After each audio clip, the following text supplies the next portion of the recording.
Turk qaynonam o'g'lini mendan qizg'anadi. Qilgan ishlarim yoqmaydi. Orqamdan qo'ni-qo'shni, qarindoshlarga yomonlaganlarni eshitib qoldim. Millatim o'zbek bo'lgani uchun menga past nazar bilan qarab, mendan yerga urishga harakat qiladilar. Yashagim kelmayapti. Ajrashib ketardim, lekin erimni yaxshi ko'raman. Farzandim uchun chidab yuribman. Nima maslahat berasiz? Nima qilay deb menga Turkiyada kelin bo'lgan o'zbek qizlarimiz tez-tez yozishadi. Bunaqa nozik masalada nima deyishni bilmay qolaman. Qadarimiz bir xil bo'lgani uchun ba'zi holatlar menga tanish. Ota-ona, yaqinlardan uzoqdaligimiz, o'zimizni ko'pincha yolg'iz his qilishimiz tabiiy hol. Birinchi o'rinda o'zingizni hurmat qiling va hech qachon tug'ilib o'sgan vataningizni, oilangizni, millatingiz haqida yomon gaplar gapirmang. Har doim faqat yaxshi tarafini ko'rsating. Ikkinchisi, juda ham yaqin munosabat qurishga harakat qilmang, chunki ortiqcha samimiyat hurmatsizlikka olib keladi. Albatta hech kimni qo'ynini og'ritmagan holatda.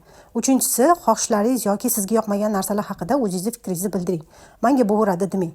Bu gaplarim hozir bizani qaynanalarga yoqmasligi aniq, lekin chetga kelin bo'lib borgan qizlarimiz o'zidan boshqa hech kim himoya qilmaydi. O'zimizni pozitsiyamizni qo'yib oldik. Endi bo'lsa qaynonangizlarni faqat yomon tarafini emas, yaxshi taraflarini o'ylab ko'ring. Turmushni birinchi 3-4 yili moslashuv yili bo'ladi. Ikkita taraf uchun ham. Ajrashishga shoshilmang, hali hammasi o'zining iziga tushib ketadi degan bo'lardim.